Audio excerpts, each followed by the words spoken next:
रामायण में एक प्रसंग आपने देखा होगा। रावण के साथ युद्ध करते हुए जब राम थक जाते हैं और हताश होकर बैठ जाते हैं, तब ब्रह्मर्षि अगस्त्य मुनि राम का हौसला बढ़ाते हुए ये कहते हैं कि हे राम, आप आदित्य हृदय स्तोत्र का पाठ करके सूर्य भगवान को अर्घ्य प्रदान करें और यह बात आपके अंदर आई मानसिक और शारीरिक थकावट का नाश करेगा।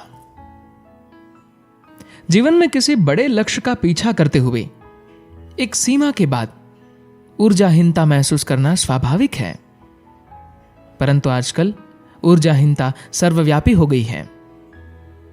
इसका प्रारंभिक संकेत है उबाऊपन, जो बच्चों से लेकर बड़ों तक में छाया हुआ है। तमाम मल्टीविटामिन और खानपान में बदलाव के बाद भी बच्चे, युवा या वयस्क ऊर्जाहीनता से ग्रस्त है। ऐसे में चिड़चिड़ाहट और उदासी न चाहते हुए भी उनके स्वभाव में शामिल हो जाती है। इसका कारण निश्चित तौर पर मन की अस्थिरता है, जो हमें अपने अंदर स्थित शक्ति के स्रोत से संपर्क साधने से रोकती है। मौजूदा समय में हमारा जीवन किसी कुरुक्षेत्र से कम नहीं। हम में बहुत से लोग जीवन की कठिनाइयों से परेशान होकर हथियार डालने के लिए तत्पर हो जाते हैं, क्योंकि जीवन की चिंताओं का अंत नहीं नजर आता। एक पक्ष सुलझाओ तो दूसरा उलझता है और उत्तर सूझता ही नहीं है। इसकी वजह यह है कि हमारा मन कभी स्थिर और शांत नहीं होता है। एक साथ 10 काम निपटाते हुए हमारा मन हर समय अशांत रहता है, जिस कारण हम अपने जीवन की समस्याओं के उत्तर बाहर ढूंढ रहे होते हैं, जबकि उत्तर तो सारे हमारे अंदर ही हैं। मन की अगाध शक्ति से परिचित कराने की तकनीक यानी प्रार्थना।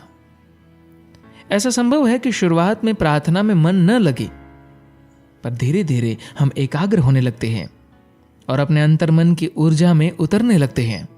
प्रार्थना का अर्थ बहुतों ने आसन जमाकर मंत्र जपना समझ लिया है। ये प्रार्थना की एक विधि हो सकती है, परंतु इसका उद्देश्य मन की उस ऊर्जा से संपर्क बिठाना होता है जिसे अनुभूत करने के बाद हम अपने वास्तविक स्वरूप को जान पाते हैं। मन में अवस्थित ऊर्जा को मुक्त करने के लिए मंत्र कारगर है।